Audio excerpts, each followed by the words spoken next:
Hello students, कैसे हैं आप सब। Welcome back again to my YouTube channel Shashi Sharma PhD. ठंड बहुत है, मुझे देखकर आपको पता चल रहा होगा।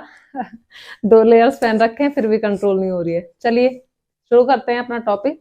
हमने पढ़ा था, अभी तक जितना भी पढ़ा है मैंने आपको बैंक रेट कराया है, repo rate, reverse repo rate, SLR, CR, ये सब हमने किया है। बेसिकली तो हम पढ़ रहे हैं कि क्रेडिट को कैसे कंट्रोल करता है सेंट्रल बैंक, या सप्लाई ऑफ मनी को कैसे कंट्रोल करता है। या और तीसरा क्वेश्चन मैंने इसका बताया था कि मॉनेटरी पॉलिसी के ऊपर अगर कोई क्वेश्चन आता है कि मॉनेटरी पॉलिसी से कैसे सेंट्रल बैंक जो है सप्लाई ऑफ मनी को कंट्रोल करता है, तो भी आपने यही आंसर करना है। उसमें मैंने 2 टाइप उसके इंस्ट्रूमेंट्स के बताए थे, उपकरण के, क्वालिटेटिव और क्वांटिटेटिव। क्वांटिटेटिव हमने कर लिया है, मात्रात्मक हो गया है। क्वालिटेटिव गुणात्मक हम इस वीडियो में करेंगे। ओके, तो देखिए, जब मैंने आपको क्वांटिटेटिव करवाया था, मात्रात्मक उपकरण जो मैंने कराए थे मौद्रिक नीति के, उसमें मैंने आपको बताया था कि ये सारी इकोनॉमी को जो इफेक्ट करते हैं, यानी कि जो भी उसमें कदम सेंट्रल बैंक उठाता है, चाहे वो बैंक रेट को चेंज करे, चाहे वो रेपो रेट को चेंज करे, तो पूरी इकोनॉमी पर उसका असर होता है।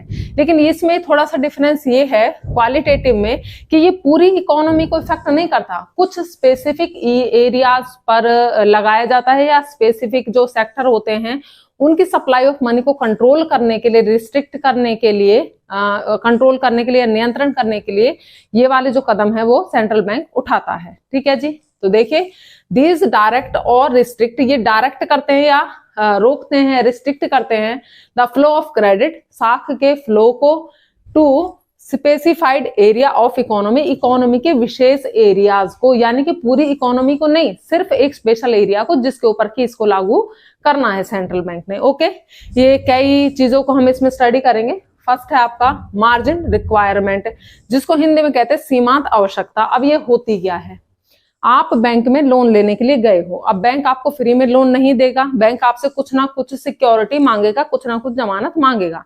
मान लीजिए आपने 1 लाख का लोन आपने बैंक से लेना है, बैंक कहेगा भाई कोई भी अपनी जो आपके पास एसेट है, संपत्ति है, कुछ भी है, चाहे वो सोना है, आप हमें दे दीजिए और उसके बदले में हम आपको लोन दे देंगे। ठीक है, अब ये डेफिनेट है कि अगर आप 1 लाख रुपए का लोन ले रहे हो तो बैंक आपसे जो संपत्ति लेगा उसकी जो वैल्यू है वो 1 लाख से ज्यादा की होगी। देखिए, मैंने इसमें एग्जांपल दिया है, उससे भी समझेंगे।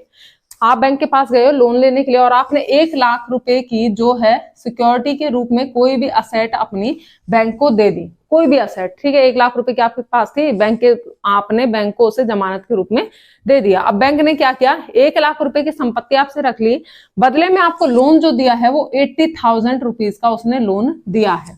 आगे बात समझ में, संपत्ति कितने की आपने जमानत के तौर पर बैंक के पास जमा कराई है, 1 लाख रुपए की, बदले में आपको लोन कितने का मिला है, 80,000 रुपए का। ओके, इन दोनों के बीच में जो गैप है 20,000 रुपए का, इसे हम कहते हैं सीमांत आवश्यकता या मार्जिन रिक्वायरमेंट। आगे बात समझ में, यानी कि जो संपत्ति आपने बैंक को दी है जमानत के तौर पर, उसकी करंट वैल्यू, आज उसकी वैल्यू क्या है, आज उसका मूल्य क्या है, और उसके बदले में बैंक ने आपको जितने का लोन दिया है, उन दोनों के बीच के अंतर को हम मार्जिन रिक्वायरमेंट, सीमांत आवश्यकता कहते हैं।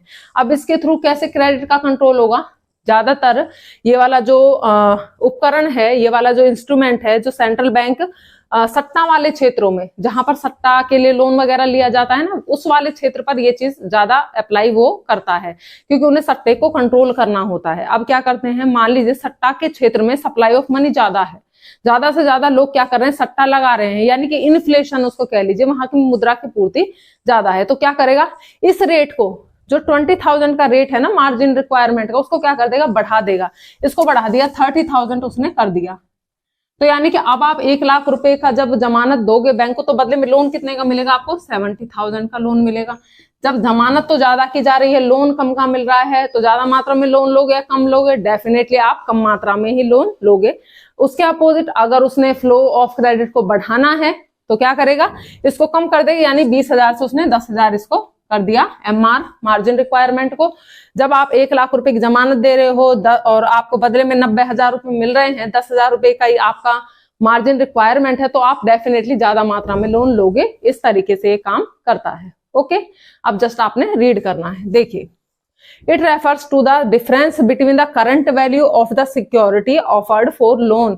लोन के लिए जो सिक्योरिटी, जो जमानत ऑफर की गई है, दी गई है, उसकी करंट वैल्यू कितनी है? 1 लाख रुपए, ठीक है।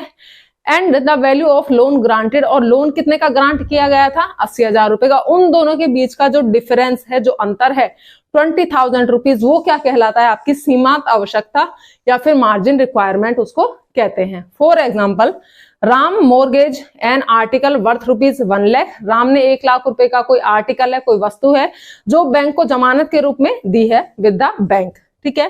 And bank gives him loan of ₹80,000। Bank ने उसको कितने का लोन दिया है? 80,000 रुपीज का। तो एमआर का मतलब यहां पर मार्जिन रिक्वायरमेंट से है 1 लाख माइनस 80,000, 20,000 ये आपका होगा। If central bank want to reduce the money supply, अगर सेंट्रल बैंक किसी विशेष क्षेत्र में मनी सप्लाई को कम करना चाहता है, it will raise the margin requirement, तो ये सीमांत आवश्यकता को क्या कर देगा? बढ़ा देगा। जैसे कि मैंने बताया था एग्जांपल में 20,000 रुपए सीमांत आवश्यकता है, अब क्या करेगा ये 30,000, इसको क्या कर देगा? बढ़ा देगा। 30,000 सीमांत आवश्यकता हो गई तो 70,000 का ही क्या रहेगा? आपका लोन दिया जाएगा। कब? जब 1 लाख रुपए की आप जमानत बैंक को दोगे। जब ये बढ़ा देगा इस रेट को तो क्या होगा? इससे लोग बैंक से लोन लेना कम कर देंगे। अपोजिट इसके क्या होगा? If central bank want to increase the supply of money, अगर किसी विशेष क्षेत्र में वो सप्लाई ऑफ मनी को बढ़ाना चाहता है तो it will lower the margin requirement, वो मार्जिन रिक्वायरमेंट को क्या कर देगा? कम कर देगा। जैसे यहाँ 20,000 है तो क्या कर दिया उसने? 10,000 इसको कर दिया। जब 10,000 रुपए मार्जिन रिक्वायरमेंट है तो डेफिनेटली 90,000 का लोन मिलेगा। व्हेन? जब आप 1 लाख रुपए का बैंक को क्या करोगे?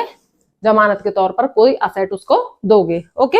और जब आप लोन चुका दोगे तो आप अपने असेट बैंक से वापस ले लोगे। इस तरीके से मार्जिन रिक्वायरमेंट के थ्रू बैंक क्या करता है, या सेंट्रल बैंक या आरबीआई क्रेडिट को कंट्रोल करता है। अगले टॉपिक पे हम rationing of credit, direct action वगैरह इन सब की स्टडी करेंगे। बने रहिए साथ में, चैनल को सब्सक्राइब करें, वीडियो को लाइक करें और अपने फ्रेंड्स के साथ शेयर करें। Bye bye.